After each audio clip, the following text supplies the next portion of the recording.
hermanos sean unidos, porque esa es la ley primera. Tengan unión verdadera en cualquier tiempo que sea, porque si entre ellos pelean, los devoran los de afuera. Gente de mierda, por Carlos Caramelo. Voz, Alejandra Benaglia. El mundo es cruel, y la única ética en un mundo cruel es el azar. Aaron Eckhart. Moda, manía, conducta, dato de época. La crueldad ha ganado espacio entre las prácticas ciudadanas, desplazando básicamente a la solidaridad y a la tolerancia. ¿Acaso por imperio de las costumbres de los poderosos, a los que el vulgo suele andar copiando, o por puro ejercicio de esa modesta venganza del débil que siempre es la más feroz? Lo cierto es que se ha instalado una suerte de consenso popular para ser gente de mierda, una zona de confort para los agresivos, los pedantes, los ignorantes, los violentos, los repugnantes, como si el arbitrio social viviese en un permanente siga, siga, y el bar de la gente se hiciese el boludo. El incompetente siempre se presenta a sí mismo como experto, el cruel como piadoso, el pecador como santurrón, el usurero como benefactor, el mezquino como patriota, el arrogante como humilde, el vulgar como elegante y el bobalicón como intelectual, escribió alguna vez el español Carlos Ruiz Zafón.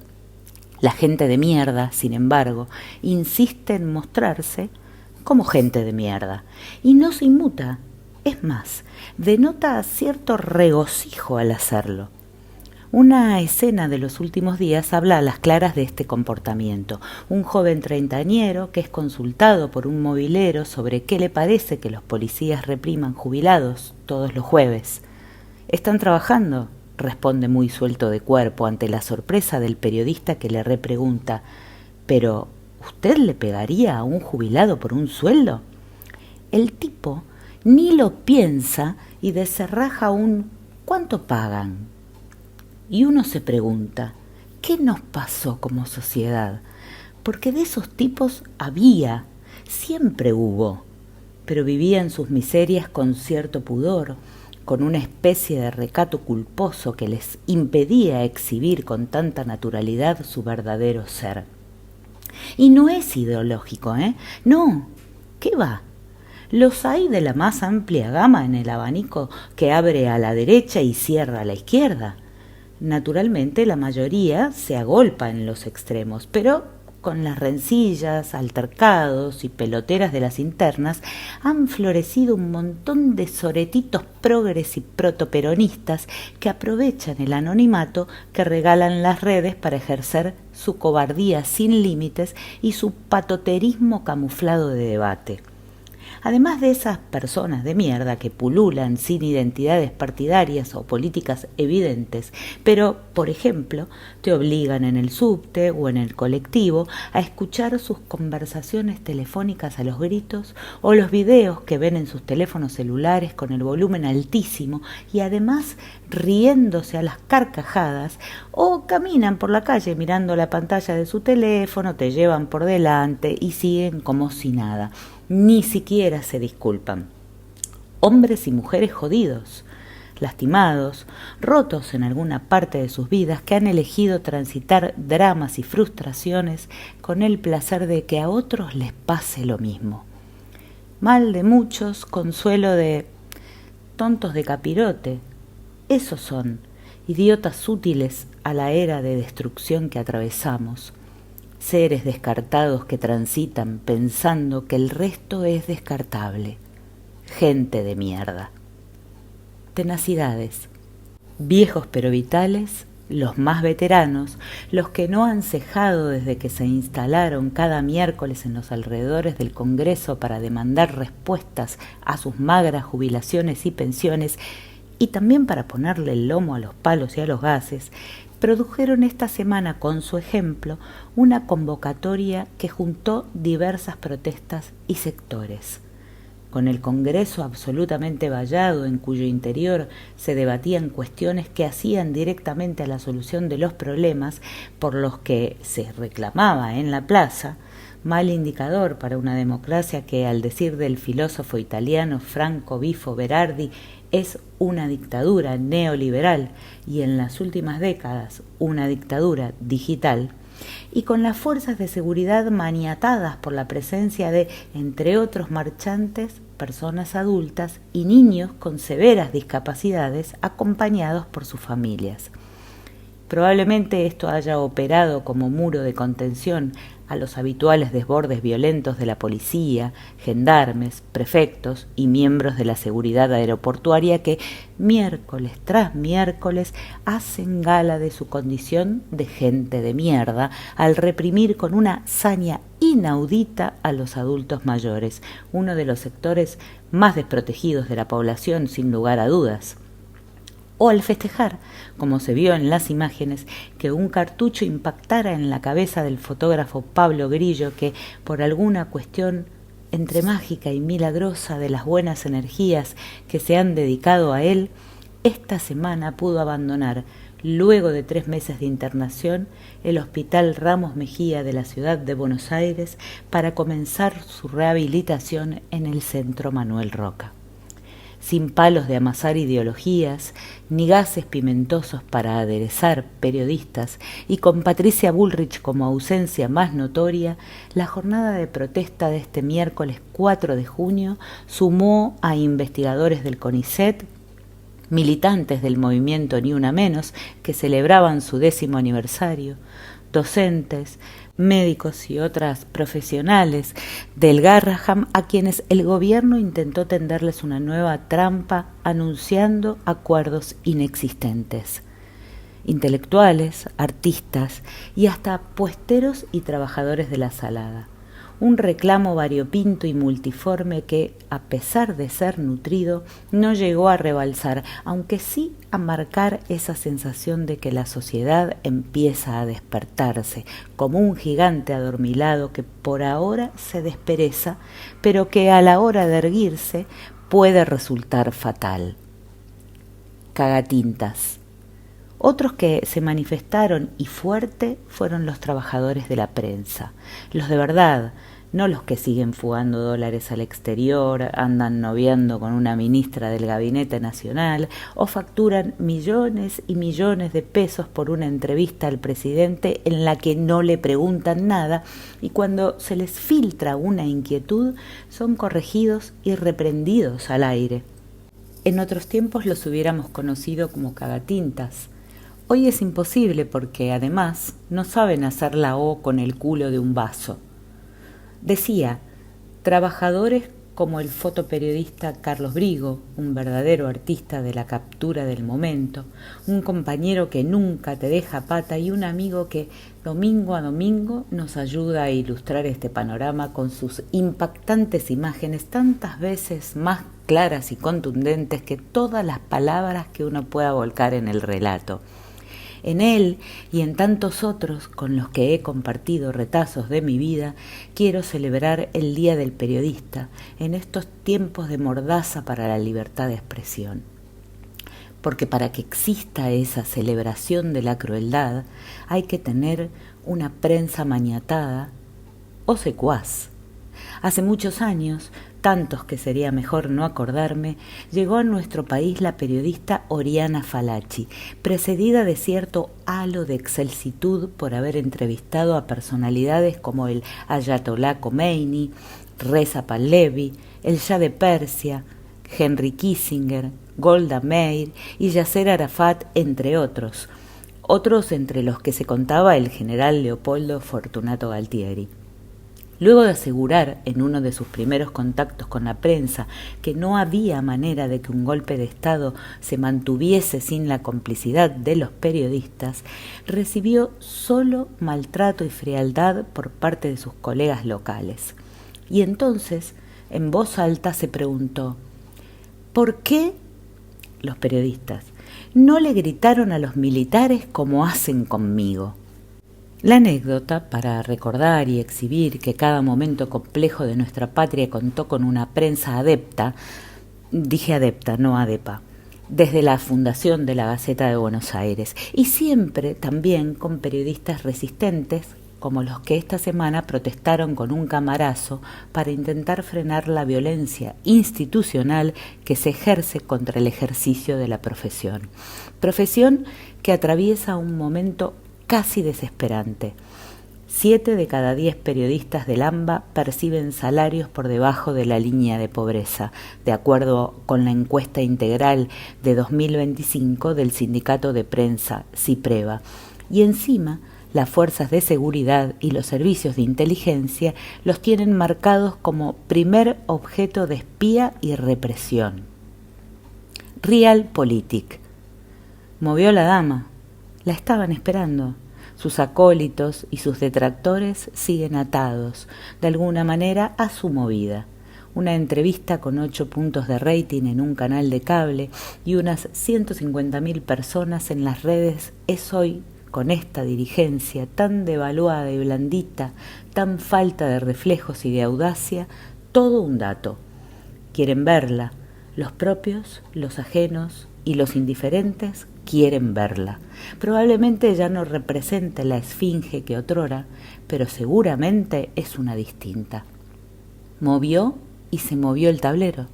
Se retomaron algunas conversaciones, los entornos bajaron 4 cambios en sus opiniones y juicios y la expectativa social se depositó en Cristina. También se activaron las alarmas de los que necesitan sacarla de la cancha, porque la mina juega. ¿Acaso no cuente ya con ese fervor popular que la despidió el 9 de diciembre del 2015? Han pasado casi 10 años y mucha agua y muchas cagadas por debajo del puente de nuestra historia, pero además la sociedad post-pandemia es otra. Estamos en tiempos de voto estético, sintetiza Gustavo Córdoba, titular de la consultora Subán Córdoba y Asociados, durante una larga charla en la que aparece algunos de los nuevos perfiles del electorado. La mayoría de las mujeres de menos de 35 años votan el peronismo. ¿Son peronistas? No. Votan contra Milei. La mayoría de los hombres menores de 35 años votan lo contrario, y la política no está mirando esas cuestiones.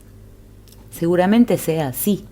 La periodista Paz Rodríguez Niel, de La Nación, se tomó el trabajo de seguir durante 2 semanas la burbuja digital de Milei y se encontró con 2.403 tweets que contenían 547 ataques, 113 insultos, 231 acusaciones, 203 alusiones despectivas a diferentes personas y como contracara 1.119 autoelogios. Esto en 12 días de seguimiento en los que el presidente promedió 200 interacciones diarias. ¿Lo hubiésemos imaginado hace 10 años atrás? Las argentinas y argentinos, siempre prestos a juzgar a nuestros mandatarios, ¿habríamos sostenido a alguien que dedica entre 3 y 4 horas de su día en ofender e insultar a quienes no piensan como él y hacer bombo con su gestión?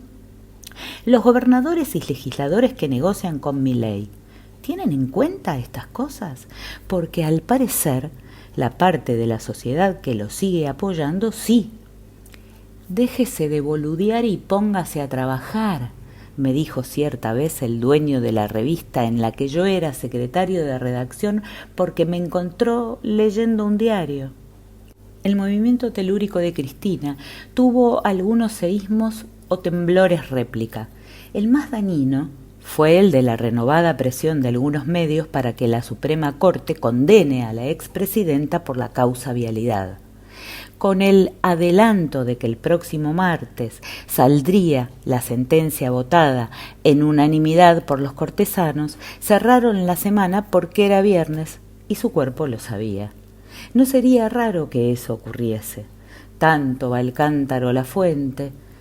Hubo además algunos adelantos, como por ejemplo que el propio Lorenzetti rechazó la recusación que le habían hecho los abogados de la presidenta del PJ, un verdadero escándalo, ya que el cortesano había deslizado en una entrevista que había que condenarla antes de las elecciones. Sin embargo, los análisis respecto al interés o no del gobierno en que Cristina termine presa no coinciden, y no me venga con que la Corte es un poder independiente. Algunos sostienen que a Milei le conviene tenerla en el ring y que por eso la salvó en la votación de ficha limpia, cosa que podría haberse tratado de una jugada para no ofrecerle ningún triunfo al PRO antes de las elecciones de Cava. Otros, en cambio, dicen que no importa lo que opinen los libertarios. La sentencia de la expresidenta está impulsada personalmente por Mauricio Macri y se trata de una vendetta por la causa Correo y algunas otras. Un tercer análisis cree que el daño ya está hecho y que impedirle encabezar la lista de la tercera sección electoral de Buenos Aires arrastra al PJ a una derrota segura en la provincia. Los más osados, no obstante, claman porque no la bajen a Cristina de las elecciones y sueñan en ganarle con Iñaki, la Pepona Gutiérrez, encargado del TikTok del presidente, aunque algunos también dicen que le maneja el Tinder. Norman Mailer dice que hay una ley de vida cruel y exacta que afirma que uno debe crecer o, en caso contrario, pagar más por seguir siendo el mismo. Los pibes de la Libertad Avanza tienen el financiamiento de su papi, Santiago Caputo, para ejercer su adolescencia durante toda su vida, o al menos el tiempo en el que estén en el poder. Conflictos. El pequeño Javier atraviesa un pésimo momento de su vida. Sus padres adoptivos se están separando y en una pelea que lo puede llevar a un conflicto crucial. ¿A quién querés más? ¿A papá Musk o a papá Donald? Porque en el norte se están produciendo algunos reacomodamientos de poder. El hombre más rico del mundo acaba de romper con uno de los políticamente más poderosos del mundo. Y en el patio trasero, el caniche tiembla. En medio de lo que deberían ser preocupaciones para él, Milei y su cabecita hueca siguen viajando. Un poco de turismo junto a Karina y Manuel Adorni. Total, en la Argentina está todo bien. Esta vez por Europa, a firmar un convenio con Italia. La foto con Meloni es lo único que le importa. Y por ahí a abrazarla un poco, a entrevistarse con su santidad e invitarlo a visitar nuestra patria, cosa que el Papa habría confirmado, pasar por Israel y terminar en España para recibir otra de esas condecoraciones de plástico barato, en este caso el premio de la Escuela de Salamanca. Recordar que lo que natura non dá, Salamanca non presta, que le otorga la organización libertaria el café de los viernes. Al parecer también gente de mierda, pero finoli. Acá, en la Argentina, los muchachos del fulbito de los sábados están pensando en darle el premio a arquero sin manos. Nada peor que cerrar este análisis con sangre, más cuando es sangre inocente, como la de Tiago Correa, pero escribo en nombre del dolor y del asco, de la desesperación que genera esa muerte que no es tragedia, es crimen, del arrebato de sueños de pelota de cuero y juegos a la hora del recreo de la escuela, del abrazo vacío de esos padres y del café con leche que se enfriará para siempre en el próximo desayuno. Escribo con un pedazo roto adentro mío por los infinitos pibes de 7 años, más o menos, que vendrán a perder a este mundo lleno de violencia e injusticia. Y también por los que ya están perdiendo, porque sin balas los matan de a poquito. Pero además escribo desde una rabia infinita y una repulsión que me excede, porque no es verdad que se puede engañar a algunos todo el tiempo, pero no se puede engañar a todos todo el tiempo, porque ahí está Patricia Bullrich en conferencia de prensa, engañando una vez más como lo hace desde hace 60 años. Una vida entregando compañeros, saltando de ideología en ideología, de partido político en partido político, haciendo daño y justificándolo, convirtiendo el crimen en heroísmo, premiando a los ruines, persiguiendo a los débiles, enferma, quebrada, sostenida por el peor de los poderes, que es el que desea dolor y muerte. Ahí está, mintiendo una vez más, para que el asesinato de una criatura pase por defensa personal, aunque haya sido matado por la espalda. Bullrich, Pato, el paradigma de la gente de mierda, si lo hago. ¿Te gustó? Bueno, compartilo con tus amigues, ponele un pulgar para arriba y suscríbete. Ah, y no te olvides de activar la campanita.